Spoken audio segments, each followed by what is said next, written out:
We know in our bones this one is more consequential. And this is the most important election in the history of our country. From Bloomberg QuickTake, I'm Everett White. Welcome to the final episode of the most important election ever. After 3.5 years of Trump, which have included an immigration scandal, a trade war, an impeachment, 3 Supreme Court confirmations, a worldwide pandemic, and a summer of protests, the big day is finally here. Election Day 2020. Here to discuss the 2020 election season from start to finish, preview tonight's results and potential outcomes, and explain why it's been the most important election ever is Madison Mills, Bloomberg QuickTake journalist covering politics and culture, and also once the host of this show. Maddie, thanks for joining us again on the most important election ever. Welcome back. Thank you so much for having me, Everett. How are you? I'm great. Ready for the big day to jump off. First things first, Maddie. Oh, sorry about that. But first things first, have you voted yet, Maddie? Yes, very important question, Everett. It feels like this day has been going on for weeks because of all of the early voting, right? It's like, is it November 3rd or has it been going on for weeks? But I was lucky to be able to send in an absentee ballot for my hometown in Florida. I spent most of the year living there with my mom during the pandemic, so it was nice to be able to do that. But what about you? Were you able to vote? Are you going in person today? No, I actually early voted in Harlem on Friday on 135th Street, where there was a lovely spread of free waffles for the voters. So I took care of both my political and culinary needs at the same time. I love to hear a political and culinary combo. That's fantastic. We love to see it. And just to ask, where were you in 2016? Yeah, so it's really interesting and kind of shocking to think that 4 years have passed. I was having a lot of nostalgic feelings when I woke up this morning. But in 2016, it was my first year out of college, and I was working at the Times on their live video team. So I was doing 12 hours of live video content to cover the 2016 results. And I just remember that feeling of, there's this feeling when you're a journalist and news is breaking that I'm sure you resonate with, Ev, when it's just this like adrenaline rush that keeps you awake. And we were up for 72 hours covering this thing. And I'm anticipating a very similar setting this time around, just because, as we know, the chances of having a result tonight are kind of slim. So I'm thinking that I'll also be awake for at least 72 hours the next few days. It's the ultimate natural high, election results. Who wouldn't love it? Exactly. And for our viewers, we'll be the 1,000th people to tell you, please get out there and vote. Make sure your voices are heard today. I can't impress upon you the importance of it. But Maddie, let's do a quick stage setter. Today is the last day of the 2020 general election season. Let's give us a quick summary. Joe Biden announced his candidacy back in April 2019, while Trump kicked off his re-election campaign in June of 2019. What were those first days like compared to today? Yeah, it's such a great question, Everett, because it does feel like the campaign for 2020 has been going on for a lifetime. We've seen the highest number of candidates ever running for office during this election.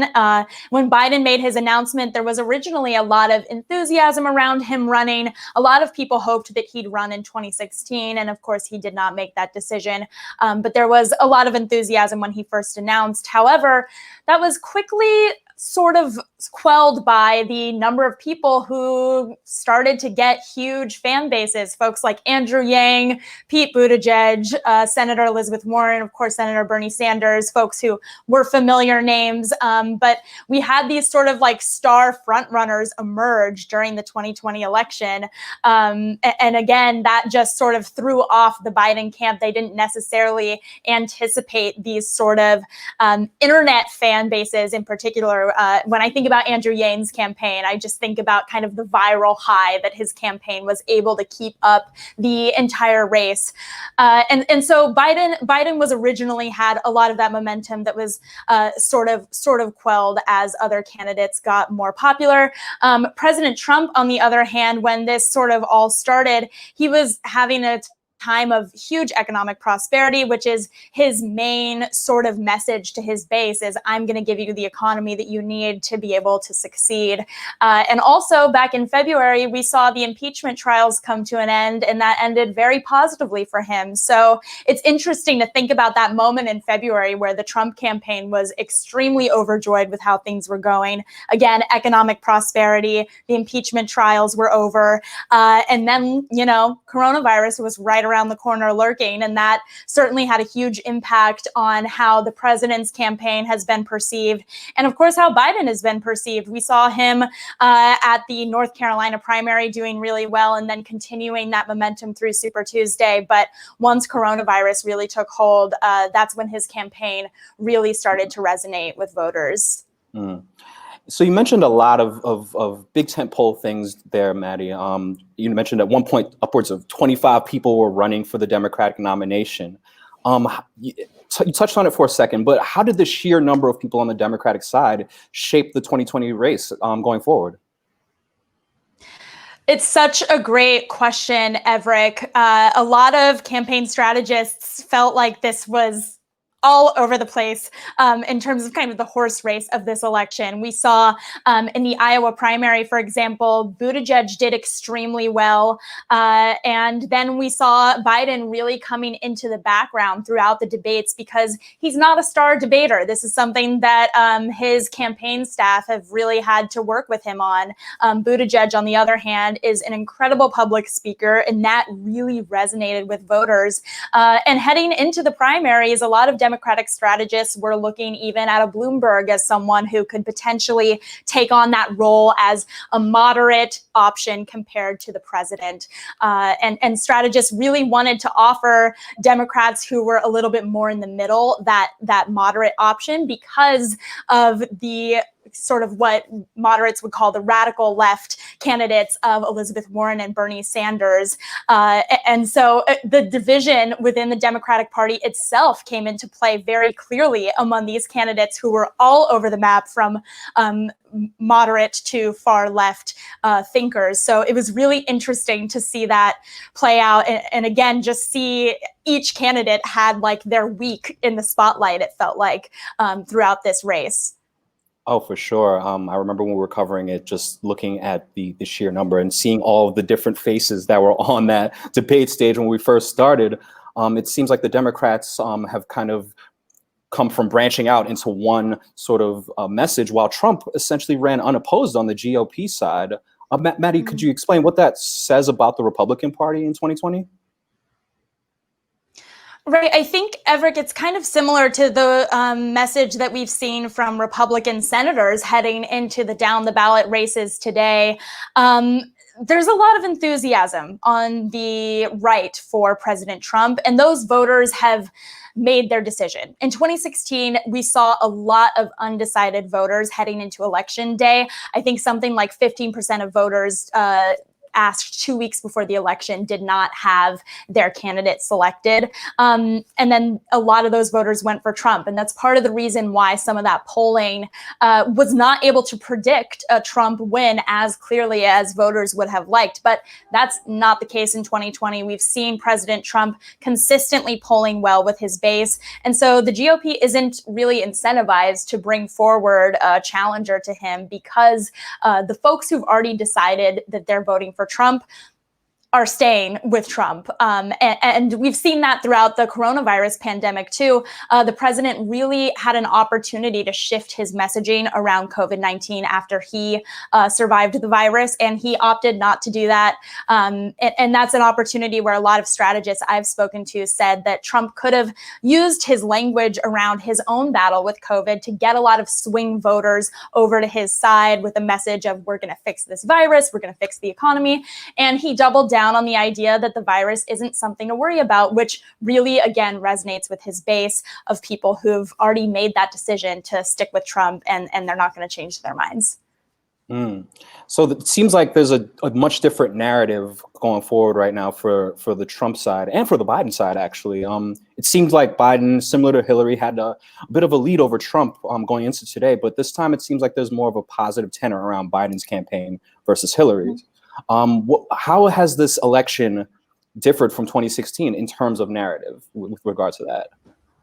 It's a great question, Everett. I think one of the biggest things that I'm hearing from pollsters I've spoken with is that in 2016, a lot of voters didn't like either candidate, and it's kind of the exact opposite now. Like I was just saying, Trump's base loves him, and voters love Biden as well. And it's very different from the reaction that Hillary Clinton had, where a lot of voters were begrudgingly voting for her as an option that wasn't Trump. Now we're seeing that former Vice President Biden has a very high favorability rating among voters. So that makes a huge impact in his ability to get people to not only vote today, but vote early. We saw over 95 million people send in their ballots early this election cycle, which is record breaking in so many ways. More people have already voted in the state of Texas than voted in all of 2016. And that was before November 3rd. So we're seeing a lot of energy surrounding today's election. And that's another thing that's very different from 2016. People on both sides are energized too. I was reading in a Bloomberg article this morning that Democrats are energized to vote Trump out and Republicans are energized to vote Trump in. And both of those juxtaposing ideas are really getting people excited and getting them to vote early and vote today as well. Great point about the enthusiasm. I'm sure there are tons of people out there right now who are voting and wondering what their vote is going to mean come the results.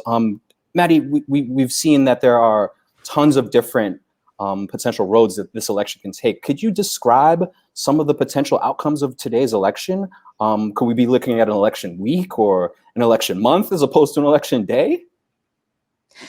There are so many variables here. I was trying to build out a decision tree earlier today of which swing states Trump could win or lose and how that impacts the election. So there are a lot of variables here, but the ones that I'm mainly focused on are the swing states, specifically the states in the Great Lakes area that surprisingly went Trump in 2016. We saw Michigan going to Trump with just 80,000 votes, for example. Those three Great Lakes states are really important for the Biden campaign. If he's able to get those, he'll feel very confident tonight. Also, if either camp gets Florida, that's 29 electoral votes. That's going to be huge. We're also looking at Texas. Like I mentioned earlier, voter turnout has been unprecedented in Texas this election. I spoke with our Washington correspondent yesterday, who I basically said, is that good for Trump or bad? And it was really interesting. The response I got was that in big cities in Texas, like Houston, voter turnout is higher than ever, but it's also higher than ever in sort of Republican-leaning rural areas. So both sides, again, are incredibly energized to vote. Now, there's also the chance that we could get a tie. There is an even number of electoral college voters in this country, so it's possible to get a tie. It's pretty unlikely, but that is an option. And then, of course, the third option is just that states like Pennsylvania, Michigan, Wisconsin, all three of them were not able to start counting those mail-in ballots until today. That's very different from a state like Florida that's extremely used to mail-in voting because of hurricanes and the elderly population. These states are going to be very behind on their voting. So that could lead to a red mirage of sorts where the voters who are going in person today are more likely to be Republican leaning because of Trump's rhetoric around the fraudulence of mail-in voting, which we know to not be true. But because of that, there could be this feeling that Trump is winning as in-person votes are being counted today, and while we wait for those early mail-in votes to be counted. So those are just a few of the many variables that we have heading into tonight, Everett. Wow, that's a lot of different ways that this could play out. And I'm sure that our viewers know the sheer amount of different states that could swing the election. But I wonder, what role could Congress and the Supreme Court play if there are contested results? I know Amy Coney Barrett's confirmation has worried some progressives and people on the left, but what could happen if there is no clear result today, Maddie? Right, there is still the chance, Everett speaking on Amy Coney Barrett, that she does recuse herself from a decision if there is a tie because of the timeline that she was brought into the Supreme Court. She was unclear on that during her confirmation hearings, but it is a possibility that she chooses to recuse herself because of the timeline. If there's a tie, the House of Representatives is going to play a very key role in deciding this election. But what's also interesting about that is the same issues that we're having with the presidential race, we're going to have on down the ballot races. They're also going to have issues with counting mail-in votes and tallying these votes as they come in. So we may not have a clear answer on what Congress looks like tonight either. And I think that that's something that people aren't necessarily thinking about, is this idea that, oh, well, if there's a tie, it'll go to Congress or the Supreme Court. But we're not going to have a lot of clarity on either of those branches either, because of what I just mentioned. So I know that's not the most soothing thing to hear as we have all of these questions, but I think that I think if we do get to a tie, which is unlikely, there are going to be a lot of bigger questions that come from that. Now, I do think there's a strong chance that President Trump refutes the results of the election. And that's something I think is pretty likely that we'll see, because, again, even at his most recent rally last night in Michigan, he was laying the groundwork for losing states like Pennsylvania and Michigan, saying things like, well, the mail-in voting could be fraudulent. So I do think it's very possible that we see another Bush v. Gore situation play out after this, depending on how those results go, and then depending on how Trump and Biden respond.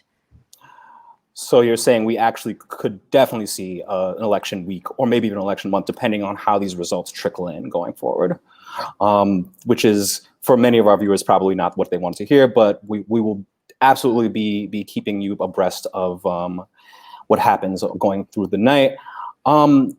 We're going to close out soon, Maddie, but I wanted to go back to the polls. You said that the polls got some really bad PR in 2016. Why is 2020 any different? Right, Everett, it's a question on everyone's mind. It's something I've certainly thought about a lot while covering this election. In the past couple of weeks, we've seen throughout October that Biden has been at least 8 percentage points ahead of Trump in most of the predominant polls.